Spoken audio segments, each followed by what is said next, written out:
ನಮಸ್ಕಾರ ಸ್ನೇಹಿತರೆ, ತಾಯಿಯ ಯೂಟ್ಯೂಬ್ ಚಾನಲ್ಗೆ ತಮ್ಮೆಲ್ಲರಿಗೂ ಆತ್ಮೀಯ ಸ್ವಾಗತ. ಸ್ನೇಹಿತರೆ, ಈ ದಿನದ ವಿಡಿಯೋದಲ್ಲಿ ರಾಹುದೋಷದ ಬಗ್ಗೆ ಮತ್ತು ರಾಹುದೋಷಕ್ಕೆ ಸಂಬಂಧಪಟ್ಟಂತೆ ಪರಿಹಾರದ ಬಗ್ಗೆ ತಿಳಿಸ್ಕೊಡಿ ಅಂತ ಹೇಳಿ ಎಲ್ಲಪ್ಪ ಎಂಬತಕ್ಕಂಥವ್ರು ಒಂದು ಕಮೆಂಟ್ ಮಾಡಿದ್ದಾರೆ. ಆ ಕಮೆಂಟ್ನ ವಿಷಯವಾಗಿ ಈ ದಿನದ ವಿಡಿಯೋ ವಿಚಾರ ಇರಲಿದೆ.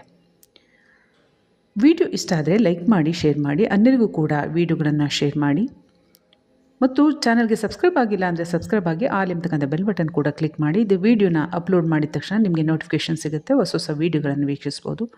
ಹಳೆಯ ವೀಡಿಯೋಗಳು 4500ಕ್ಕೂ ಮಿಗಿಲಾಗಿ ಇದ್ದಾವೆ, ಜ್ಞಾನವರ್ಧಕ ಇದ್ದಾವೆ. ವೀಕ್ಷಿಸಿ. ಯಂತ್ರ ಮಂತ್ರ ತಂತ್ರಕ್ಕೆ ಸಂಬಂಧಪಟ್ಟಂತೆ, ಧ್ಯಾನ ಯೋಗ ಮುದ್ರಾಭ್ಯಾಸಕ್ಕೆ ಸಂಬಂಧಪಟ್ಟಂತೆ ವಿಡಿಯೋಗಳಿದ್ದಾವೆ. ನಿಮಗೆ ಸಮಸ್ಯೆಗಳಿದ್ದರೂ ಕೂಡ ಕನ್ಸಲ್ಟೇಷನ್ ತೊಗೊಂಡು ಮಾತನಾಡ್ಬೋದು. 6364205078 ಈ ನಂಬರಿಗೆ ಕರೆ ಮಾಡಿ ಕನ್ಸಲ್ಟೇಷನ್ ತೊಗೊಂಡು ಮಾತನಾಡಿ. ಹಾಗೆ ನೆಗೆಟಿವಿಟಿ ರಿಮೂವಲ್ ಧೂಪದ ಪೌಡರ್ ಕೂಡ ಲಭ್ಯ ಇದೆ. 2 ರೀತಿಯಾಗಿ ಆಯಿಲ್ ಕೂಡ ಲಭ್ಯ ಇದೆ. ವಾಮಾಚಾರ ಸಮಸ್ಯೆ ಇತ್ಯಾದಿ ಸಮಸ್ಯೆಗಳಿದ್ದಂಥ ಪಕ್ಷ ಅಂಥ ಸಮಸ್ಯೆಯಿಂದ, ಶರೀರದಲ್ಲಿ ನೋವು ಬಾಧೆಗಳು ರೋಗ ರುಜಿನಿಗಳು ಆಗಿದ್ದರೆ ಅಂಥ ಸಮಸ್ಯೆ ನಿವಾರಣೆಗೆ 2 ರೀತಿಯಾಗಿ ಆಯಿಲ್ ಇದೆ.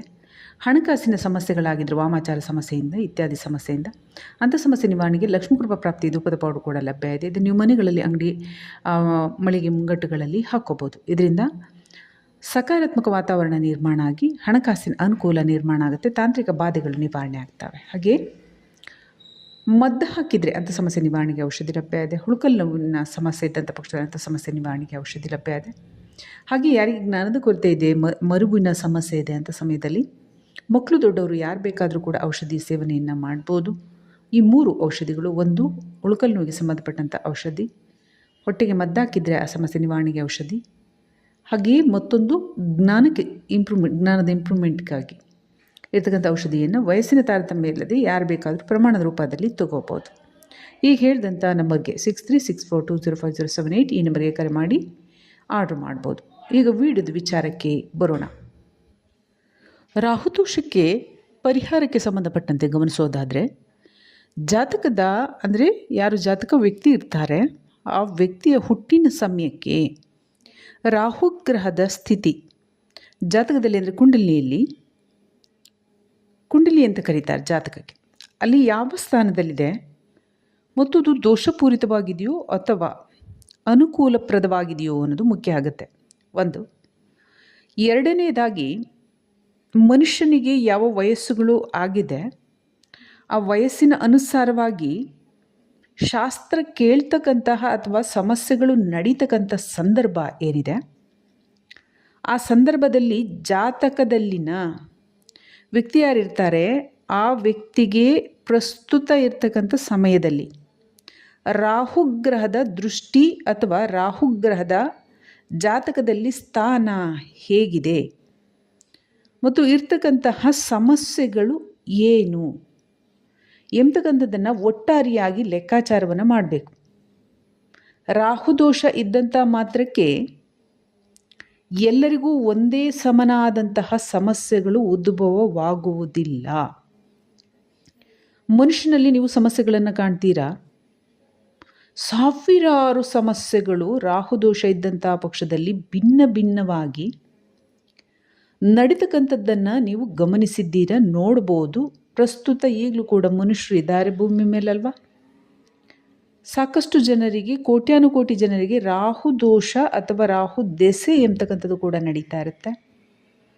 ಆ ಸಂದರ್ಭದಲ್ಲಿ ಘಟನಾವಳಿಗಳು ಭಿನ್ನವಾಗಿರ್ತವೆ. ವಿಶೇಷವಾಗಿ ಸುಖಪ್ರದವಾಗಿದ್ದರೆ, ಫಲಪ್ರದವಾಗಿದ್ದಂತಹ ಪಕ್ಷದಲ್ಲಿ ಆ ಫಲಕ್ಕೂ ಕೂಡ ಮನುಷ್ಯ ಬೇರೆ ಮನುಷ್ಯರ, ಪ್ರಾಣಿಗಳ, ಪಕ್ಷಿಗಳ ಅಥವಾ ಬೇರಿನ್ಯಾವುದೋ ಮಾಧ್ಯಮದಲ್ಲಿ ಬಾಧೆಗೊಳಗಾಗದಿದ್ದರೂ ಮನುಷ್ಯ ಆಧ್ಯಾತ್ಮಿಕ ಪ್ರಗತಿಯನ್ನು ಹೊಂದಿ ಜೀವನದಲ್ಲಿ ಯಥೇಚ್ಛವಾದಂತಹ ಸುಖಪ್ರದವಾದಂತಹ ಮತ್ತು ಶ್ರೇಷ್ಠಪ್ರದವಾದಂತಹ ಪದವನ್ನು ಪಡೆಯಲು, ಪಥ ಅಂದರೆ ಸ್ಥಾನ, ಆ ಸ್ಥಾನವನ್ನು ಪಡೆಯಲಾದ್ರೂ ಕೂಡ ಮನುಷ್ಯ ರಾಹುಗ್ರಹದ ದೆಸೆಯಲ್ಲಿದ್ದಾಗ ಹಲವಾರು ರೀತಿಯಾದಂಥ ಅಗೋಚರ ಸಮಸ್ಯೆಗಳು ಕೂಡ ಎದುರಾಗ್ತವೆ. ಒಂದು ವೇಳೆ ಆ ಮನುಷ್ಯನಿಗೆ ಭೌತಿಕ ಜೀವನದಲ್ಲಿ ಆಚರಣೆ ಇದೆ, ಜನ್ಮದ ಕರ್ಮಗಳಿದ್ದಾವೆ.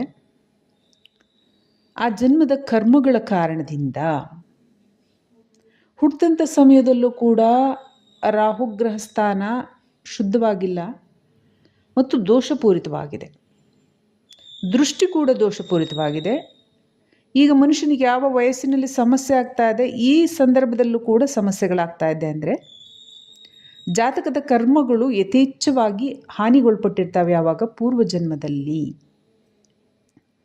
ಪೂರ್ವಜನ್ಮದಲ್ಲಿ ಹಾನಿಗೆ ಒಳಪಟ್ಟಿದ್ರೆ ಅಥವಾ ಮನುಷ್ಯನಿಂದ ತಪ್ಪಾಗಿದ್ದರೆ ಅಂಥ ಸಂದರ್ಭದಲ್ಲಿ ಹುಟ್ಟಿನ ಸಮಯ ಮತ್ತು ಜೀವನದ ಯಾವ ಸಂದರ್ಭದಲ್ಲಿ ರಾಹು ದೆಸೆ ಎಂಬತಕ್ಕಂಥದ್ದು ಬಂದರೆ ಆ ಸಮಯದಲ್ಲಿ ವಿಶೇಷವಾಗಿ ಯಥೇಚ್ಛವಾದಂಥ ಬಾಧೆಗಳಾಗ್ತವೆ. ಅದರಲ್ಲಿ ಹೆಚ್ಚು ಹಾನಿಕರ ಆಗಿದ್ದರೆ ಒಬ್ಬರಿಗೆ ದೃಷ್ಟಿನೇ ಹೋಗುತ್ತೆ, ಒಬ್ಬರಿಗೆ ಮಾತೆ ನಿಂತು ಹೋಗುತ್ತೆ, ಒಬ್ಬರಿಗೆ ಕೋಮಾವಸ್ಥೆಗೆ ಹೋಗ್ತಾರೆ, ಒಬ್ಬರಿಗೆ ಹುಚ್ಚಿಡಿಯುತ್ತೆ, ಒಬ್ಬರು ಒಂದು ರೀತಿಯಾಗಿ ಮಾನಸಿಕ ಅಸ್ವಸ್ಥರಾಗ್ತಕ್ಕಂಥದ್ದು, ಇನ್ನೊಂದು ಮನೆ ಬಿಟ್ಟು ಹೋಗ್ತಕ್ಕಂಥದ್ದು, ಆಸ್ತಿಪಾಸ್ತಿಗಳನ್ನು ಕಳ್ಕೊಳ್ತಕ್ಕಂಥದ್ದು, ಗೋಚರನೇ ಆಗೋದಿಲ್ಲ ಅಂತಹ ರೋಗ ರುಜಿನಿಗಳಿಗೆ ತುತ್ತಾಗ್ತಕ್ಕಂಥದ್ದು, ಅಥವಾ ಮನುಷ್ಯರಿಗೆ ಭಯಂಕರವಾದಂಥ ಒಂದು ಮನುಷ್ಯ ಜೀವ ಆಗ್ತಕ್ಕಂಥದ್ದು ಇತ್ಯಾದಿ. ಬಾಂಬ್ ಗೀಂಬ್ ಹಾಕೋದು, ಏನಾದ್ರು ಮಾಡೋದು, ವಿಷ ಹಾಕೋದು, ಮನುಷ್ಯರನ್ನ ಸಾಯಿಸ್ಬಿಡೋದು, ಈ ಥರದಲ್ಲೆಲ್ಲ ಪರಿಸ್ಥಿತಿ ನಿರ್ಮಾಣ ಮಾಡ್ತಾ ಅಂತಹ ಹಾನಿಕಾರಕ ಜೀವ ಆಗ್ತಕ್ಕಂಥದ್ದಿರುತ್ತೆ.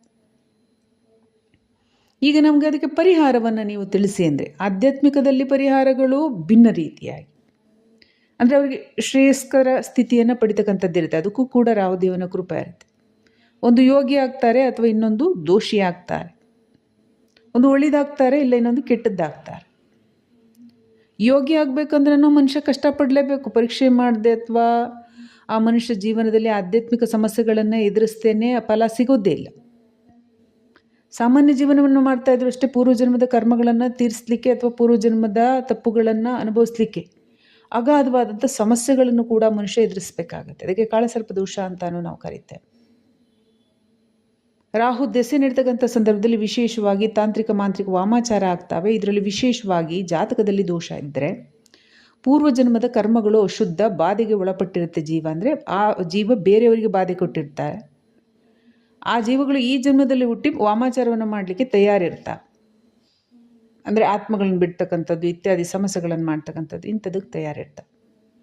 ಮನುಷ್ಯನಿಗೆ ಆ ರೀತಿಯಾದಂಥ ಘಟನಾವಳಿಗಳು ನಡೀತವೆ. ಈಗ ಪರಿಹಾರ ತಿಳಿಸಿ ಅಂದರೆ ಯಾವ ರೀತಿಯಾದಂಥ ಪರಿಹಾರಗಳನ್ನು ಒಬ್ಬ ವ್ಯಕ್ತಿಯಿಂದ ಮತ್ತೊಬ್ಬ ವ್ಯಕ್ತಿಗೆ ನೀವು ಗಮನಿಸಿದರೆ ಸಾವಿರಾರು ಭಿನ್ನ ಭಿನ್ನವಾದಂಥ ಘಟನೆಗಳು ನಡೀತಾವೆ. ಹಾಗಾದರೆ ಏಕರೂಪದ ಪರಿಹಾರಗಳಿಂದ ದೋಷ ನಿವಾರಣೆ ಆಗತ್ತಾ ಅಂದರೆ ಖಂಡಿತ ಇಲ್ಲ. ಆಧ್ಯಾತ್ಮಿಕ ಪಥದಲ್ಲಿ ಬರ್ತಕ್ಕಂಥ ಸಮಸ್ಯೆಗಳಿಗೂ ಕೂಡ ಶ್ರೇಯಸ್ಕರವಾದಂತಹ ದೈವಿಕ ಆಚರಣೆಗಳನ್ನು ಮಾಡಲೇಬೇಕು. ದೋಷಪೂರಿತವಾದಂಥ ಸ್ಥಿತಿ ಬಂದರೆ ದೋಷದ ಪರಿಹಾರಕ್ಕೆ ನಾಗಸ್ಥಾಪನೆಯನ್ನು ಮಾಡ್ತಾರೆ. ಅಂದರೆ ನಾಗರ ಕಲ್ಲು ಅಂತ ನಾವು ಕಾಣ್ತೇವೆ.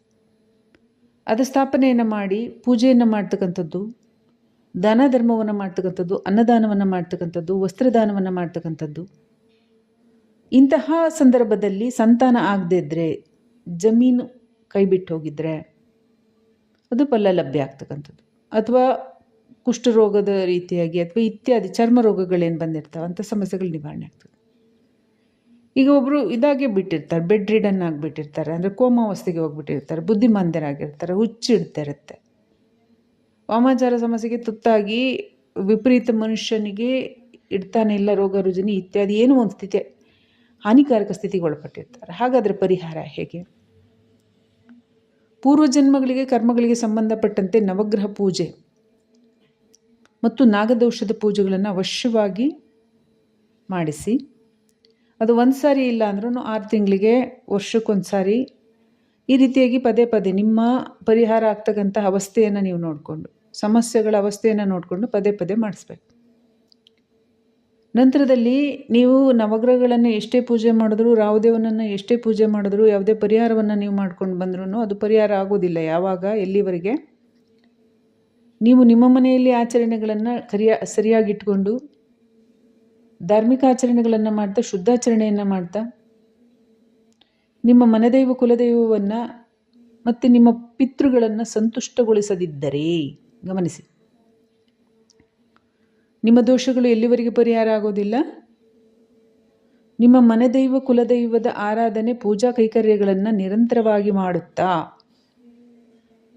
ನಿಮ್ಮ ಪೂರ್ವಜರಿಗೆ ಸಂಬಂಧಪಟ್ಟಂತೆ ಪಿತೃಗಳು ಅಂತ ಕರೀತಾರೆ, ಅವರಿಗೆ ಸಂಬಂಧಪಟ್ಟಂತೆ ನೀವು ಸರಿಯಾದ ಆಚರಣೆಗಳನ್ನು ಮಾಡದಿದ್ದರೆ, ಇವು ಮೂರನ್ನು ಹೊರತುಪಡಿಸಿ ನೀವು ರಾಹುಗ್ರಹಕ್ಕೆ ಸಂಬಂಧಪಟ್ಟಂತೆ ನಾಗಪ್ರತಿಷ್ಠಾಪನೆ ಅಥವಾ ನಾಗದೋಷಕ್ಕೆ ಸಂಬಂಧಪಟ್ಟಂತೆ ಪರಿಹಾರ, ರಾಹುಶಾಂತಿ ಇತ್ಯಾದಿ ಧಾರ್ಮಿಕ ಕಾರ್ಯಗಳನ್ನು ಮಾಡಿ ದಾನ ಧರ್ಮವನ್ನು ಮಾಡಿದರೂ ಕೂಡ ಮತ್ತೆ ಪೂಜೆಗೆ ಅವಕಾಶ ಸಿಗುತ್ತೆ ವಿರಹ ಪರಿಹಾರಕ್ಕೆ ಅವಕಾಶ ಸಿಗೋದಿಲ್ಲ.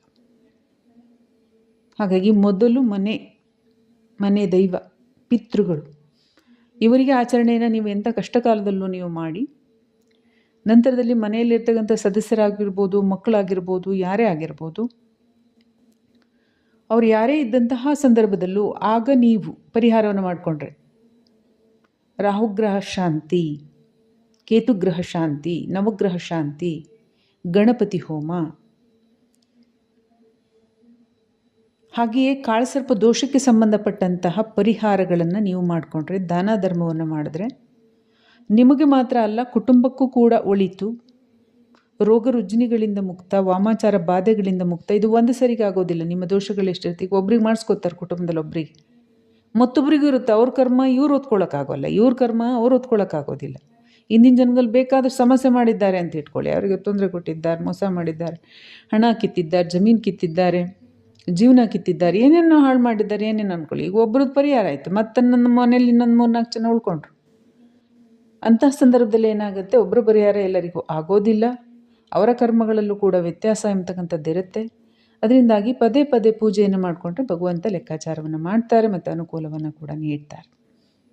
ಹಾಗಾಗಿ ಹುಟ್ಟಿದ ಜಾತಕದ ಸಮಯದಲ್ಲಿ ರಾಹುದೆಸೆ ಹೇಗಿದೆ, ರಾಹುಗ್ರಹದ ಸ್ಥಾನ ಹೇಗಿದೆ, ದೋಷಗಳೇನಿದೆ, ಆ ಸಂದರ್ಭವನ್ನು ಮತ್ತು ಹಾಲಿ ಪ್ರಸ್ತುತ ನೀವು ಏನು ಸಂದರ್ಭದಲ್ಲಿ ಪರಿಹಾರ ಮಾಡ್ಕೊಳ್ಳೋಕೆ ಬಯಸ್ತಾ ಇರ್ತೀರ ಆ ಸಂದರ್ಭದಲ್ಲಿ ಈ ಎಲ್ಲ ಅಂಶಗಳನ್ನು ಗಮನಿಸಬೇಕು. ಒಂದು ವೇಳೆ ಕುಟುಂಬದ ದೋಷಗಳೇನಾದರೂ ಇದೆಯಾ, ಪಿತೃಗಳ ದೋಷ ಏನಾದರೂ ಇದೆಯಾ, ಅಥವಾ ಶಾಪಗಳೇನಾದರೂ ಇದೆಯಾ, ಪಿತೃಶಾಪ, ಗುರುಶಾಪ, ಮಾತಾ ಪಿತೃಗಳ ಶಾಪ, ಈ ರೀತಿಯಾಗಿ ಅನ್ಯರ ಶಾಪ, ಸ್ತ್ರೀಯರ ಶಾಪ, ಪುರುಷರ ಶಾಪ, ಈ ರೀತಿಯಾಗೆಲ್ಲ ಇರ್ತಾ, ದೈವದ ಶಾಪ, ಈ ಎಲ್ಲ ಅಂಶಗಳನ್ನು ಕೂಡ ಗಮನಿಸಬೇಕು. ಏನೂ ಗಮನಿಸದೆ ಯಾರ ಹತ್ರನ ಹೋಗಿ ಒಂದೇನೋ ಒಂದು ಪರಿಹಾರವನ್ನು ಮಾಡ್ಕೊಂಡು ಬಂದರೆ ಅದು ಪ್ರಯೋಜನ ಆಗೋದಿಲ್ಲ.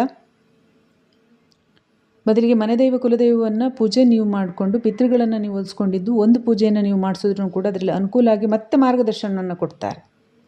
ಆಗ ಆ ಮಾರ್ಗದರ್ಶನದಲ್ಲಿ ನಡೀತಕ್ಕಂಥದ್ದು ಸೂಕ್ತ ಇದೆ, ಅನುಕೂಲ ಆಗತ್ತೆ.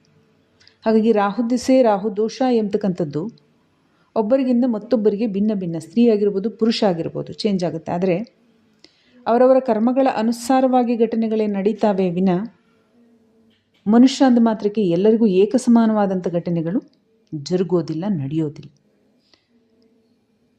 ನೀವು ರಾಹುಗ್ರಹಕ್ಕೆ ಸಂಬಂಧಪಟ್ಟಂತೆ ಜಗನ್ಮಾತೆ ಆದಿಪರಾಶಕ್ತಿ ದುರ್ಗಾಮಾತೆಯ ಮಂತ್ರವನ್ನು, ಅಷ್ಟೋತ್ತರಗಳನ್ನು, ಅದರ ಸಸ್ಯಾಹಾರ ಸೇವನೆ ಕಡಾಖಂಡಿತವಾಗಿ, ಶುದ್ಧಾಚರಣೆ ಕಡಾಖಂಡಿತವಾಗಿ ಬೇಕು. ಅದ್ಯಾವುದೂ ಇಲ್ಲದೆ ಪ್ರಾಣಿ ಪಕ್ಷಿಗಳನ್ನು ಬಲಿ ಕೊಡ್ತಕ್ಕಂತಹ ದೇವಾಲಯಕ್ಕೆ ನೀವು ಹೋಗಿ ಬಂದ್ರೂ ಕೂಡ ವಾಮಾಚಾರ ಬಾಧೆಗಳು ರಾಹುಗ್ರಹದ ಕಾರಣದಿಂದ, ದೆಸೆ ಕಾರಣದಿಂದ ಅಥವಾ ದೋಷದ ಕಾರಣದಿಂದ, ರಾಹು ದೋಷದ ಕಾರಣದಿಂದ ನಿಮಗಾಗಿದ್ದರೆ ಅದು ಬಿಟ್ಟು ಹೋಗೋದಿಲ್ಲ. ನೀವೆಷ್ಟು ಮಂತ್ರ ಹೇಳಿದ್ರು ಅದು ಜಾಸ್ತಿ ಆಗತ್ತೆ. ಅದರಿಂದಾಗಿ ಅಂಥ ಸ್ಥಳಗಳೆಲ್ಲ ತ್ಯಜಿಸ್ತಕ್ಕಂಥದ್ದು, ಶುದ್ಧಾಚರಣೆಯನ್ನು ಮಾಡ್ಕೊಂಡು ನೀವು ಮಂತ್ರ ಜಪವನ್ನು ಮಾಡಿದ್ರೆ, ಅಷ್ಟೋತ್ತರಗಳನ್ನು ನೀವು ಹೇಳಿದ್ರೆ 108 ದುರ್ಗಾಮಾತೆಗೆ ಸಂಬಂಧಪಟ್ಟಂತೆ ಅಷ್ಟೋತ್ತರಗಳನ್ನು ನೀವು ಹೇಳ್ತಾ ಬಂದರೆ ರಾಹುಗ್ರಹದ ಅಧಿದೇವತೆ ತಾಯಿ ಆಗ್ತಾಳೆ. ಅದರಿಂದಾಗಿ ತಾಯಿ ಮಂತ್ರವನ್ನು ಜಪವನ್ನು ನೀವು ಮಾಡೋದ್ರಿಂದ, ದೇವಸ್ಥಾನಕ್ಕೆ ಹೋಗಿ ಯಥಾಶಕ್ತಿ ಮತ್ತು ಪೂಜಾ ಕೈಕರ್ಯಗಳನ್ನು ಮಾಡಿಸೋದ್ರಿಂದ ಅನುಕೂಲ ಲಭ್ಯ ಇದೆ. ವಾಮಾಚಾರ ಸಮಸ್ಯೆ ಇತ್ಯಾದಿ ಇದ್ದಂತಹ ಪಕ್ಷದಲ್ಲೂ ಕೂಡ ಹಂತ ಹಂತವಾಗಿ ಅಂಥ ಸಮಸ್ಯೆಗಳು ಕೂಡ ನಿವಾರಣೆ ಆಗ್ತಕ್ಕಂಥದ್ದು ಇದೆ. ಈ ಎಲ್ಲ ಅಂಶಗಳನ್ನು ಗಮನಿಸಿ, ಒಬ್ಬರಿಂದ ಮತ್ತೊಬ್ಬರಿಗೆ ವಯಸ್ಸು ಬೇರೆ ಇರುತ್ತೆ, ಸ್ಥಾನಗಳು ಬೇರೆ ಇರ್ತವೆ, ಅವ್ರ ಮನೆಯ ಗೃಹ ಅಂದರೆ ಮನೆಯ ಪರಿಸ್ಥಿತಿಗಳು ಚೇಂಜ್ ಇರ್ತವೆ. ಅದರಿಂದಾಗಿ ಏಕಸಮಾನವಾಗಿ ಇದನ್ನೇ ನಾವು ಮಾಡಿಸಿದ್ರೆ ಸರಿ ಹೋಗುತ್ತೆ, ಆ ರೀತಿಯಾಗಿರೋದಿಲ್ಲ. ಬಲ್ಲವರನ್ನು ನೀವು ಕೇಳ್ತಕ್ಕಂಥದ್ದು, ಆ ವಿಚಾರ ವಿಮರ್ಶೆಯನ್ನು ನೀವು ಮಾಡ್ಕೊಳ್ತಕ್ಕಂಥದ್ದು, ಅದರಲ್ಲಿ ಬಂದಂತಹ ಒಂದು ಪರಿಹಾರಗಳನ್ನು ಯಥಾಶಕ್ತಿಮತಿ ನೀವು ಪ್ರಯತ್ನವನ್ನು ನೀವು ಮಾಡಿ ಮನಸ್ಸಿನಿಂದ ಭಗವಂತನ ಸ್ಮರಣೆಯನ್ನು ಮಾಡಿದ್ರೆ ಅನುಕೂಲ ಲಭ್ಯ ಇದೆ. ರಾಹುಗ್ರಹದ ದೋಷ ದೆಸೆ ಯಾವ ರೀತಿಯಾಗಿದ್ದರೂ ಕೂಡ ದೈವಕೃಪೆಗೆ ಪಾತ್ರ ಆಗ್ಬೋದು. ಅದು ನಿಮ್ಮ ಕೈಯಲ್ಲೇ ಇದೆ. ನಿಮ್ಮನ್ನು ನೀವು ರಚನೆ ಹೇಗೆ ಮಾಡ್ಕೋತೀರಾ ಅದು ಮುಖ್ಯ ಆಗುತ್ತೆ. ನನಗೆ ಪರಿಹಾರ ಮಾತ್ರ ಬೇಕು. ನಾನು ಯಥಾಪ್ರಕಾರವಾಗಿ ಹೇಗಿದ್ದೆ, ಕೆಟ್ಟ ಬುದ್ಧಿ, ಆಚರಣೆ, ನಡೆ, ನುಡಿ ಅದರಲ್ಲೇ ನಾನು ಇರ್ತೀನಿ. ನನಗೆ ಮಾತ್ರ ತೊಂದರೆ ಆಗಬಾರ್ದು. ನನಗೆ ಪರಿಹಾರ ಆಗಬೇಕಂದ್ರೆ ನೀವು 100 ತೀರ್ಥಗಳಲ್ಲಿ ಹೋಗಿ ಸ್ನಾನ ಮಾಡ್ಕೊಂಡು ಬಂದರೂ ನಿಮ್ಮ ಸಮಸ್ಯೆ ಪರಿಹಾರ ಆಗೋದಿಲ್ಲ. ರಾಹು ದೋಷನೂ ಪರಿಹಾರ ಆಗೋದಿಲ್ಲ. ದೆಸೆಯಲ್ಲಿ ಆಗ್ತಕ್ಕಂಥ ಬಾಧೆಗಳು ಹೋಗೋದಿಲ್ಲ. ನಿಮಗೆ ಅನುಕೂಲ ಬೇಕು ಅಂದರೆ ಬೇರೆಯವ್ರಿಗೂ ತೊಂದರೆ ಕೊಡ್ತಕ್ಕಂಥದ್ದು, ಬಾಧೆ ಕೊಡ್ತಕ್ಕಂಥದ್ದು, ಮಾತಿನ ಮೂಲಕ, ಆಚರಣೆ ಮೂಲಕ, ಕಾರ್ಯದ ಮೂಲಕ ಇದೆಲ್ಲ ಕೂಡ ನಿಲ್ಲಿಸಬೇಕು. ಒಂದು ಶುದ್ಧ ಜೀವನಕ್ಕೆ ಯಥೇಚ್ಛವಾದಂಥ ಅವಕಾಶಗಳು ಲಭ್ಯ ಇರ್ತಾವೆ. ದೋಷದಲ್ಲೂ ಕೂಡ ಪರಿವರ್ತನೆಯನ್ನು ನೀವು ಮಾಡ್ಕೋಬೋದು. ಆಧ್ಯಾತ್ಮಿಕ ಸಾಧನೆಯನ್ನು ನೀವು ತಂದಿರ್ತಕ್ಕಂಥದ್ದಿದ್ದರೆ ಅದರಲ್ಲೂ ಕೂಡ ನೀವು ಸಾಧನೆಯನ್ನು ಪಡೀಬೋದು. ಮುಂದಿನ ವಿಡಿಯೋದಲ್ಲಿ ಭೇಟಿಯಾಗೋಣ.